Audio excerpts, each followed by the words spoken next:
perca mais nenhum vídeo da TV Evangelizar. Inscreva-se agora. Olá, tudo bem? Sejam todos bem-vindos a mais uma edição do nosso Terra Boa para todo o Brasil. Que bom ter a sua companhia. A partir de agora, todas as informações do homem do campo, as informações da nossa agricultura. Confira os destaques desta edição. O Terra Boa te leva para conhecer a produção da oliveira. O mamoeiro, o maior do mundo, entrou até para o Guinness Book. E as hortas urbanas embelezam a cidade e faz muito bem para a comunidade. O Terra Boa começa agora.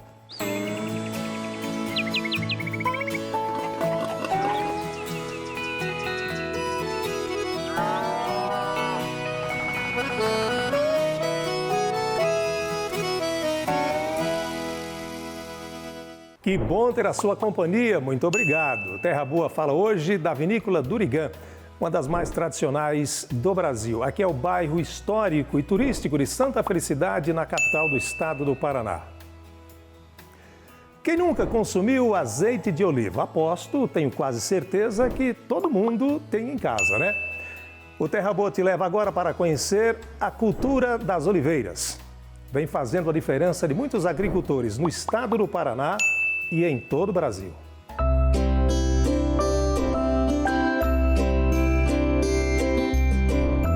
Ela é utilizada pelo homem há milhares de anos. Originária do Oriente Médio, a oliveira é uma árvore da família das oleáceas, que produz um fruto muito conhecido, a azeitona, que processada resulta no saboroso azeite de oliva.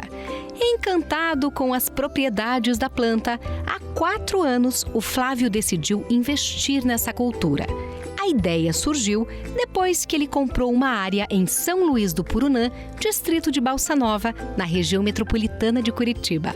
A gente queria ali alguma coisa que fosse diferenciada, que tivesse alguma coisa de repente, saudabilidade, alguma coisa que fizesse bem para a saúde e também por uma questão de rentabilidade mesmo, que a gente entendeu que o mercado é um mercado bastante promissor. Mas para garantir o crescimento saudável das mudas, foi preciso estudar bastante. Eu fiz um trabalho bastante grande de análise de solo, de verificação se seria possível ou não, e em paralelo a gente começou a correr atrás dos fornecedores de muda, estudar um pouquinho mais, entender um pouquinho mais, visitar algumas propriedades, tanto no Brasil quanto fora do Brasil, que já estavam produzindo. E assim como o Flávio, muitos produtores brasileiros têm se interessado pelo plantio de oliveiras.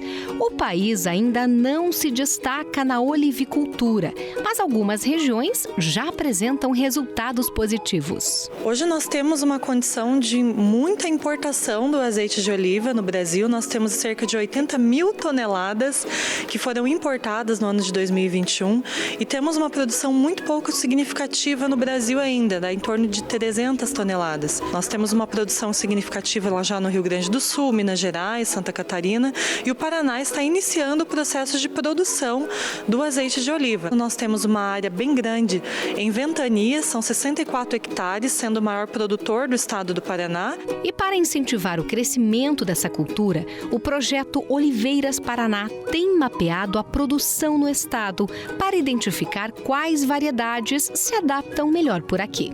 No Paraná, as cultivares de menor exigência em frio são as que estão mais tendo adaptação para a nossa condição de clima e solo. São elas a cultivar arbequina, arboçana e a coroneik. Essas 3 cultivares têm tido bom florescimento e pegamento dos frutos, frutificação efetiva. Então nós fizemos essa análise já no estado do Paraná, já temos resultados positivos para a produção da oliveira e agora estamos com uma área de validação de cultivares em Palmas.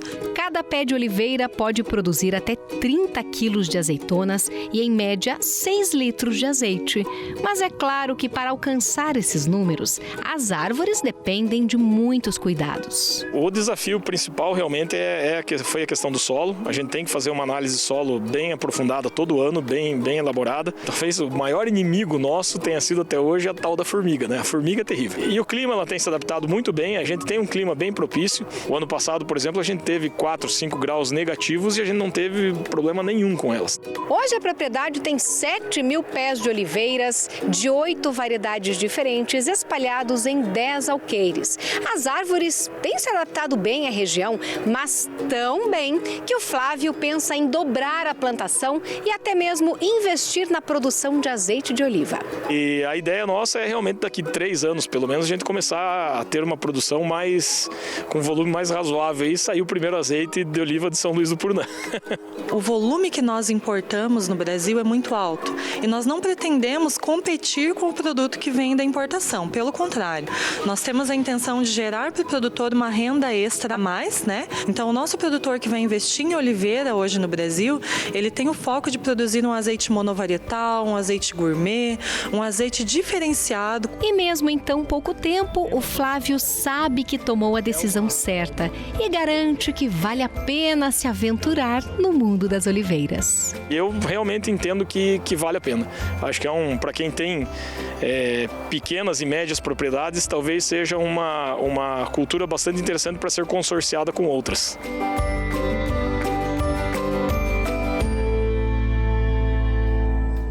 É uma atividade que vem crescendo a cada ano no Brasil. E claro, o azeite de oliva faz muito bem para o coração. O estado do Paraná vai realizar incentivos para a geração própria de energia.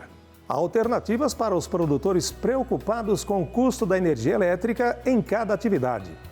O Renova PR, programa do governo do estado, facilita a instalação de sistemas de energia fotovoltaica e de biogás. Os custos com a energia elétrica representam grande parte das despesas da atividade agropecuária. Em todo o estado, serão realizadas diversas atividades para incentivar a implantação de sistemas próprios de geração de energia. Os casos bem-sucedidos são inúmeros e servem de exemplo para quem está preocupado com a conta da energia elétrica. Agora você já imaginou um mamoeiro, pé de mamão, na altura de um prédio de 4 andares? Ele existe. Está no interior do estado do Paraná. Aliás, é tão grande, mas tão grande que entrou para o Guinness Book. Vamos ver. Nova Aurora, município pequenininho com pouco mais de 10.000 habitantes, localizado na região oeste do Paraná, tem uma rotina simples e pacata de interior. Mas há um ano, a atenção está voltada à cidade por uma descoberta enorme do Tarcísio. Enquanto caminhava em sua propriedade na área rural, percebeu que um pé de mamão que tinha ali era além do normal. De longe, assim, eu avistei esse pé de mamão aqui, né? Mas, igual... Foi difícil de acreditar, porque estava para cima do mato, né? Daí a gente é um pouco curioso também, né? Tem que ter um pouquinho de curiosidade e cheguei perto aqui e avistei esse aqui, ó. Na hora que corri para cima do pé de mamão, eu me assustei, viu? O susto foi tão grande que quando ele contou para o Gilberto, amigo de infância e antigo dono dessa propriedade, ele foi logo pesquisar mais sobre o assunto. Quando ele me falou, eu já tive uma luz, né? Poxa vida, se tiver a altura que ele está me falando, que seja menos, isso se confirmar, ele vai entrar no recorde mundial, no Guinness Book, com certeza. E não deu outra, a medição mostrou que eles estavam certos. São exatos 14 metros, 55 centímetros e 7 milímetros. Essa história de ser o maior mamoeiro do mundo não é da boca para fora. Ele está no Guinness desde o dia 2 de setembro de 2021. Até então tinha um outro lá da Índia, mas foi ultrapassado por esse daqui. O maior mamoeiro do mundo é daqui do Paraná. E para conseguir o registro mundial e exibir essa placa com tamanho orgulho, foi preciso passar por algumas etapas, desde medição com o sistema de GPS por drone, testemunhas específicas como engenheiro agrônomo, horticultor, técnico agrícola, até a confirmação que se deu com um topógrafo. A altura é equivalente a um prédio de 4 andares. Já os mamões são de tamanho normal e a sua maioria consumidos pelos passarinhos. É que para colhê-los não é uma tarefa fácil e quando amadurecem, caem e com o impacto acaba estragando essa fruta. Mas não tem problema não. O importante é que a árvore se mantenha viva, firme, forte e alta. Um verdadeiro presente da natureza, agora oficializado como o maior do planeta. Olha, eu te dou toda a certeza do mundo que é a realização de um sonho, sabe? Você ser detentor do recorde mundial de algo que é maior no mundo, A gente se sente muito honrado, e não só nós aqui, eu, o Tarcísio, nossa família, como todo o povo aqui da nossa região, né? Cafelândia, Nova Aurora, aqui o local é Nova Aurora, né? Principalmente Nova Aurora. Então a gente ficou muito honrado com isso, todos os paranaenses ficaram honrados com isso. Rapaz, demorou para cair a ficha, sabe? Né? Agora que a gente tem o pé de mamão assim mais melhor do mundo, é emocionante, viu? A gente passa na rua, todo mundo fala, o dono do pé de mamão, né? Ficou famoso na cidade, então? Fiquei famoso. Todo mundo fala, o famoso pé de mamão aí, né?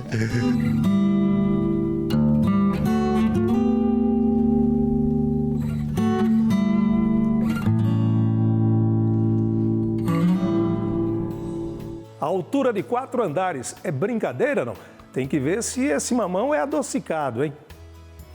O Brasil passou a testar uma variedade de trigo geneticamente modificado e que é resistente ao clima seco para tentar se tornar menos dependente de importações do cereal, à medida que a oferta global aperta com a guerra entre a Rússia e a Ucrânia.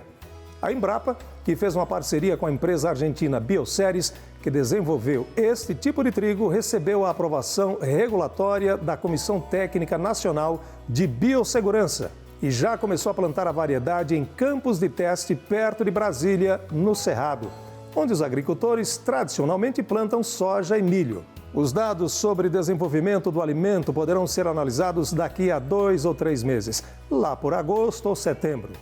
O plantio de teste começou logo após a invasão da Rússia na Ucrânia, grande exportadora de grãos, que levou os preços a recordes. O Brasil é o maior exportador de soja do mundo, mas somos o maior importador do trigo. O intervalo é rápido, daqui a pouco a gente vai falar sobre as hortas urbanas. Dá uma belezura no cenário das cidades, vem transformando a vida de muita gente. Até já!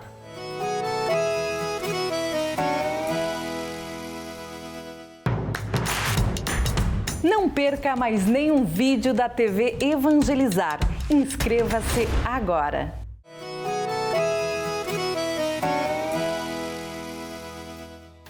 Nós voltamos com o nosso Terra Boa aqui pela nossa TV Evangelizar. Vou tomar um suco de uva aqui da vinícola Durigam. Aqui é Santa Felicidade histórico, turístico, bairro de Santa Felicidade. Muito obrigado pela sua audiência. As hortas urbanas estão transformando muitas cidades Brasil afora. Antes, terrenos baldios que recebiam lixos, agora estão uma belezura. E essas hortas estão unindo a comunidade. Veja na reportagem. Tem berinjela, cenoura, repolho, alho poró. Horta completa. Mas quem vê o espaço assim, todo cuidado e enfeitado, não imagina como era há 4 anos atrás. Cheio de lixo, mato alto, além de ser um local perigoso. O espaço fica no bairro Santa Cândida, em Curitiba.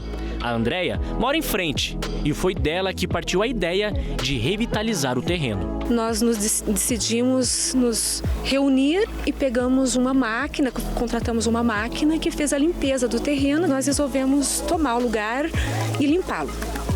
E foi assim que começou. O trabalho das voluntárias aqui na Bela Hortinha é diário. Já são 4 anos. Foram elas que acreditaram, que plantaram a ideia para a comunidade. Um trabalho duro, mas que não tem segredo. E a única coisa que elas fazem é regar o amor. A Ivone é a mãe da Andréia, vizinha da horta também. E sempre quando pode, vem pra cá. Nossa, eu sinto uma alegria imensa chegar no verde, tudo fresquinho, assim, aquele ar gostoso da natureza, né? Isso dá um prazer enorme pra gente, né? Eu adoro plantas, então pra mim isso aí só veio agregar na minha vida. E a Bela Hortinha não para de crescer. No período do dia, são os vizinhos que cuidam. À noite, o Hortigão.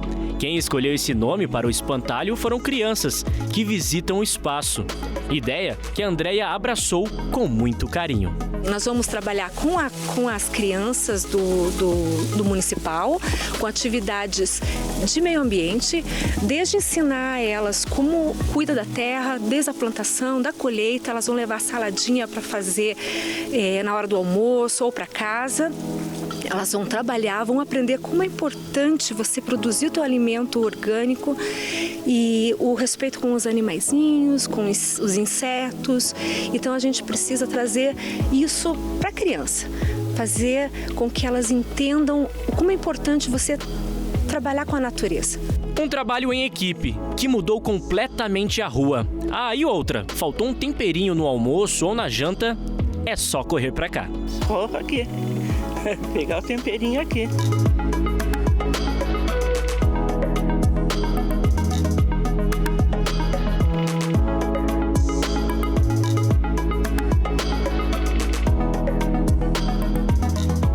A comunidade trazendo um pedacinho do campo para as cidades. E fica bacana todo mundo trabalhando unido, né? E tirando proveito. Que bom. O Ministério da Economia já autorizou as instituições financeiras que operam com recursos do Plano Safra a retomarem parcialmente as contratações de financiamentos rurais subvencionados no âmbito do Plano Safra 2021-2022. A retomada das contratações será para as linhas de financiamento para a agricultura familiar, incluindo investimentos, aquisição de matrizes e reprodutores, aquisição de tratores, colheitadeiras e outros veículos. Esses financiamentos estavam suspensos desde o dia 7 de fevereiro. O Ministério da Agricultura estima que cerca de 15 bilhões de reais em novas operações de crédito rural, com recursos equalizados, devem ser contratados até o final deste mês. São recursos que chegam para o homem do campo, que produzem o nosso alimento no dia a dia. Que bacana, né? Quem nunca tentou ter uma horta em casa e não deu certo, não vingou, seja por um motivo ou por outro. A Érica Canton tem um canal no YouTube, Agrofloresteira, e ela dá dica para você não errar mais. Veja. Tem 3 erros ao plantar que todo mundo comete e eu tenho certeza que você está cometendo pelo menos um deles. Então você tem que assistir esse vídeo, você tem que prestar atenção para você saber como resolver esses erros. Alguns desses erros podem ser a raiz do problema, pode ser o que está fazendo aquela sua planta não crescer, ou ela dá frutos e caem os frutos, ou então ela é mais atacada por pragas e doenças. E esses erros eles podem ser tanto para plantas que estão em vaso, ou pode ser plantas que estão em horta, num jardim, como vocês vão ver o aqui de casa. O primeiro erro é errar na quantidade de sol que você está dando para a sua planta. As plantas precisam de sol, é como se fosse o motorzinho que faz elas funcionarem, é o que a gente chama de fotossíntese. Sem fotossíntese, a planta não cresce bem. Sem luz, ela não consegue crescer. Então, errar na quantidade de luz, na quantidade de sol que você está oferecendo para a sua planta, pode estar fazendo ela ficar meio feinha. Normalmente, as plantas que são de horta precisam de bastante sol. A gente está falando de 6 a 8 horas por dia. Principalmente as que são de fruto, como as abobrinhas. Olha só, aqui está uma abobrinha crescendo. Esse é um tipo de abobrinha especial, que ela é bem amarelinha. As que são de frutos, como as abobrinhas, como as berinjelas, como os tomates, os pimentões, todas essas precisam de 6 a 8 horas por dia, é bastante luz. Se a gente dá 4 horas para uma abobrinha, a gente vai ver que as folhas dela ficam menores, ela fica uma planta muito mais frágil. Tem outras plantas que são de folhas, como as rúculas, as alfaces, os rabanetes, até que conseguem crescer com 4 a 6 horas de sol, com 4 a 6 horas de bastante luz. Se a gente oferece isso para elas, elas vão crescer. Já essas que são de fruta, a gente precisa mesmo oferecer mais horas, porque pode ser isso que está fazendo essas plantas ficarem meio frágeis e não produzirem frutos. Então, para resolver isso, você precisa saber o que você está plantando, se é uma planta de frutos, qual o tipo de planta que é, quantas horas de sol ela precisa e observar, principalmente, quantas horas de sol você tem a oferecer. Seja o cantinho que for, na sua casa, no seu apartamento, no seu quintal, quantas horas de sol batem nesse lugar. Também é legal a gente observar que embaixo de árvores grandes, normalmente a gente tem esse espaço, mas não quer dizer que dá para a gente plantar embaixo. Normalmente as árvores fazem muita sombra e não é legal a gente plantar aí. O segundo erro é não manter a terra coberta. Sabe quando a gente usa essa expressão de deixar a terra limpinha, que é sem nenhuma peste nascendo, sem nada em cima dela, simplesmente a terra assim? Quando a gente faz isso, principalmente para as plantas de hortas, hortaliças em geral, que gostam de uma terra mais úmida, a gente faz elas sofrerem um pouco. Porque imagina, a terra está assim como essa, o sol está batendo aqui em cima, está secando essa terra, está evaporando a água. E essas plantas que gostam de uma terra úmida acabam ficando sem água, a temperatura da terra também fica mais quente, enfim, a gente acaba fazendo com que essa planta sofra mais simplesmente porque a gente deixou a terra exposta. Quero mostrar para vocês a diferença, ó, isso é uma terra coberta, tá vendo como ela tá úmida? Ó, é uma terra úmida, ela ainda está úmida. Eu irriguei de manhã cedo e ela ainda está úmida. Já essa terra aqui, tá vendo como ela já está seca? Ela seca muito mais rápido do que se a gente tivesse colocado cobertura. O que isso quer dizer? Que você vai ter que irrigar muito mais se você não cobrir sua terra. Essa cobertura é tipo um protetor solar que a gente passa. A terra precisa estar coberta para não evaporar água, para não perder água e para você não ter que irrigar várias vezes. Se você achou interessante esses 2 primeiros erros, já deixa o seu gostei, deixa o seu comentário pra gente, se inscreve no canal. Isso é o adubo para esse canal continuar crescendo. E tá, vamos pro último erro. O último erro é a gente não colher na hora certa. Pode parecer bobo, pode parecer uma coisa simples, mas isso é o que acontece quando a gente não colhe na hora certa. Ah, a alface estava super bonita, crescendo, ela tem um ciclo super rápido, ela não precisa de tantos cuidados assim, então a gente deixa ela lá crescendo. E ela acaba virando isso aqui. Isso aqui é o que acaba virando quando a gente não colhe. Ela está começando a fazer as flores, dá pra ver aqui na pontinha. Ó, essas são as flores. Eu disse pra vocês que não era bonito no último vídeo, não disse? Então, não são bonitas mesmo as flores, elas ainda não abriram, mas elas são bem sem gracinha. Então vai por mim, que não vale a pena você deixar a sua alface florir, ou qualquer outra planta que você tiver que tem um ciclo rápido, como a maioria das plantas de horta, como por exemplo o rabanete também. Em 25 dias, se você não colher o seu rabanete, vai acontecer a mesma coisa que essa planta. Ela começa a florescer, passou a hora de você colher e não tem mais o que fazer. Ela começou a amargar, ela começou a ficar ruim, pronto, você perdeu a sua colheita. Então chegou a hora de colher, colhe. Além da colheita, tem uma outra coisa interessante, que é com outras plantas que não são as hortaliças em geral. São as ervas, por exemplo. Esse é um pezinho de hortelã e olha só como está o estado dele. Com licença. Olha só como está o estado desse pezinho de hortelã. Sabe o que está faltando aqui? Poda. Está faltando colheita. Eu juro para vocês que muitas vezes a gente erra, principalmente nessas plantas de horta, em não podar, em não colher. Se a gente poda, como eu estou fazendo agora, tá vendo? Podando aqui de baixo, simplesmente tirando toda a parte de cima, todas as folhinhas. A gente faz isso e ele vai rebrotar muito melhor. Sabe quando a gente corta a grama e parece que ela cresce mais rápido? É verdade, isso acaba acontecendo, a gente renova essa planta. A gente está permitindo que ela faça novos galhos, que ela receba luz de novo, porque esses aqui estavam fazendo sombra, ela estava meio empacada. Quando a gente poda, a gente permite que as plantas se renovem. Então, colher, podar é também o nosso último erro e essa é a forma da gente resolver, colhendo. Então, revisando. 3 erros, 3 soluções. Quantidade de sol que a gente tem que oferecer para as plantas. A gente tem que observar qual planta é e quantas horas de sol a gente tem a oferecer. Manter a terra sempre coberta. Quando a gente deixa uma terra exposta ao sol, ela resseca, a gente tem que irrigar muito mais vezes, as plantas sofrem muito mais. Então, cobrir a terra. No canteiro que vocês viram, eu cobri com grama, com a paras de grama que a gente tem aqui do quintal. E o último erro é colher, é fazer a poda, é a gente saber o ciclo dessa planta, saber quando a gente tem que colher e quando a gente tem que podar para ela poder se renovar. Boas dicas, Érica, muito obrigado. Acompanha lá o canal da Érica Cantô no YouTube. Vamos viajar, gente? Vamos para o norte do país. A Floresta Nacional de Humaitá é a primeira a ser concessionada no estado do Amazonas. E também é o primeiro projeto de concessão florestal qualificado no Programa de Parceria de Investimentos do Ministério da Economia, a ser licitado. O edital de concessão foi lançado pelo Serviço Florestal Brasileiro. A concessão permite a prática de manejo florestal sustentável para a exploração de produtos florestais, madeireiros e não madeireiros. O edital é composto por um lote com 3 unidades de manejo florestal, totalizando mais de 200 mil hectares, com produção estimada de 105 mil metros cúbicos de madeira em tora por ano e arrecadação anual de quase 3 milhões de reais. Os envelopes de documentação de habilitação e das propostas técnicas e de preço devem ser entregues até o dia 2 de agosto. A sessão de abertura dos envelopes contendo as propostas técnicas será no dia seguinte, dia 3.